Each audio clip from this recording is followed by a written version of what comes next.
महाराज जी आपके चरणों में कोटि कोटि दंडवत प्रणाम। महाराज जी गीता में ये देह कहा गया है कि ये देह जैसे पुराने वस्त्रों को त्याग कर नए वस्त्र धारण कर लेता है, ज्ञानी पुरुष।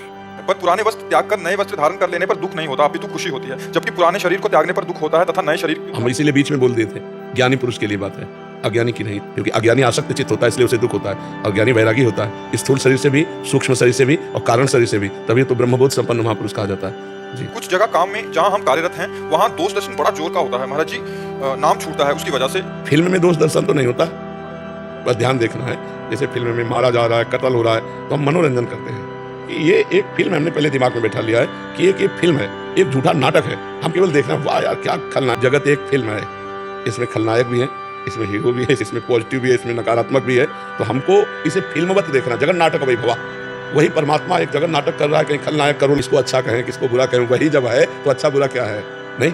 हाँ, इसलिए जैसे पाठ चेंज हो जाता है, बिल्कुल ही पाठ करते सुनते सारी। अभी भजन की कमी है, थोड़ा भजन और बढ़ाओ, नाम जप और बढ़ाओ, फिर वो गंभीरता आने लगी। तो ये परमार्थ है, ये अध्यात्म है, इसमें दूसरों की तरफ। कर्म जी ना कुछ महाराज जी, कर्म की परिभाषा क्या है? क्या नाम जप संकीर्तन करना भी कर्म के अंतर्गत आता है या केवल संसार में? कर्म दो प्रकार के, एक होते हैं पाप कर्म, इन्हें अशुभ कर्म कहते हैं, एक होते हैं पुण्य कर्म जो सुख प्रदान करने वाले होते हैं, इन्हें भगवत अर्थ कर्म कहते हैं। जैसे नाम कीर्तन है, अगर आप इसे क्रिया कहेंगे तो भगवत स्वरूप है, ये त्रिगुणातीत क्रिया है, ये त्रिगुण के अंतर्गत है। भगवान की कथा कहना, भगवान का नाम कीर्तन करना बांधने वाले हैं, एक निषिद्ध कर्म पाप कर्म और एक शुभ कर्म पुण्य कर्म, ये दोनों बांधने वाले हैं। लेकिन ये जो त्रिगुणातीत कर्म है, भगवान का नाम जप करना, ये भी एक क्रिया है, पर ये त्रिगुणातीत क्रिया, त्रिगुण माया सतोगुण रजोगुण तमोगुण से परिपूर्ण है, ये कोई संसारिक कर्म नहीं, बांधने वाले नहीं। समझ पाया? जैसे कहते हैं कि मान लो संसार में कहते हैं कर्म उसी को मानते हैं जो जीवन यापन के लिए करा जाता है। नहीं, ऐसा नहीं। अब संसार के जीव तो अलग है ना, संसार का तो विचार अलग है ना। शास्त्र कितना जीवन यापन के लिए करना चाहिए और कितना भगवत नहीं, हर समय भगवान के स्मरण का अभ्यास बनाना चाहिए। 24 घंटे में अपनी तो एक दिनचर्या होत करना है, इतने घंटे हमारे पास व्यर्थ के हैं, तो हम कहते हैं 24 घंटे में जो व्यर्थ का समय आपका जाता है वो भजन में दे दो। आप ईमानदारी से सोचो, देखो 24 घंटे का विभाग किया जाए तो 6 घंटे नींद में समझ लो, बहुत 7 घंटे समझ लो, सस्ती में चलो 7 घंटे से, तो 7 घंटे सोने में चले गए। अधिक से अधिक आदमी 12 घंटे काम करता होगा है, तो 12 और 7 19 घंटे हो गए। 2 घंटे पूरे 24 घंटा में भोजन के रख लो, 20 दिन के रख लो, जीवन निहाल हो जाएगा। नहीं हो जाएगा? लगातार 2 घंटे भजन करना और बीच बीच में भगवान का स्मरण, तो ये बेईमानी की बातें लोग करते हैं कि हमारे पास समय नहीं, हम गृहस्थ हैं भजन के लिए, ये बेईमानी की बात करते हैं। ईमानदारी तो ये कि आप भजन करना चाहो तो आपके पास बहुत समय है। देखो हमने हर समय को विभाजित कर दिया, अब इससे ज़्यादा क्या होगा? मिनट 10 मिनट समय निकलता है, उस समय अगर हम भजन कर लें राधा राधा राधा राधा। अच्छा, मनोरंजन क्या करना है? तब ये दलील पेश करोगे? फिर तो नहीं पेश करोगे, फिर तो जबरदस्ती तुम्हें बलात् इस शरीर से हटा दिया जाएगा, सब कुछ छोड़ जाएगा, और भजन किया नहीं इसलिए दुर्गति होती। पैसा कमाया नहीं परलोक के ले जाने वाला, और वो पैसा है नाम रूपी धन। कमाया नहीं तो गरीब रहोगे भाई, बिना नहीं सकती, और जो जा सकती वो कमाया नहीं तो बहुत बड़ी हानि हो गई, नहीं हो गई, सारे कर्म बेकार हो गए। जब परलोक नहीं बना तो सारे कर्म बेकार हो गए।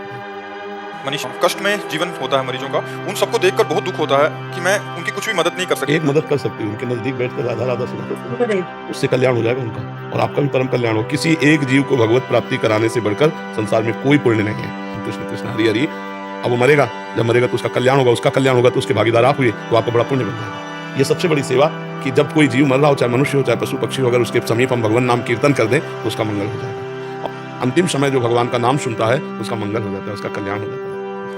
गौरव जी बेंगलोर से। राधा वल्लभ श्री हरिवंश। श्री हरिवंश महाराज जी, मुझे संघर्ष से शिकायत नहीं है, लेकिन मेरा मन विचलित हो जाता है जब कुछ। सबका मन विचलित हो जाता है, आपका ही तो रहता है। संघर्ष में सबका मन। वकील हैं, सब सुख सुविधाएं हैं, एक पुत्र था, अभी कुछ दिन पहले पधार गया, लेकिन ये ऐसे ही बता रहे थे जैसे हंस के अभी प्रश्न किए, ऐसे ही बता रहे थे कि वो आपका एक पुत्र था, वो भी भगवान ने पूछ लिया, लेकिन फिर भी हम ठीक हैं, भगवान की कृपा है। अब अगर अध्यात्म में चल रहे तो तब वो सहन कर पाए, हंस के बात कर रहे हैं। अकेला पुत्र हो, सारा जीवन पिता का तो पुत्र के लिए ही है ना, सारा वैभव सब कुछ उसी के लिए, और वही चला गया, तो अब जीवन निराश ना हो जाए। लेकिन देखो आदमी ये निराश नहीं है। संघर्ष सबको दुख देता है, संघर्ष सबको कड़वा लगता है, पर सबको संघर्ष से आगे बढ़ना होगा। कह रहे हैं छल कपट करने वाले जो सहारा लेते हैं वो मतलब बहुत आगे निकल जाते हैं। कुछ आगे नहीं निकलते, वो ऊपर चढ़ाए जाते पटकने के लिए।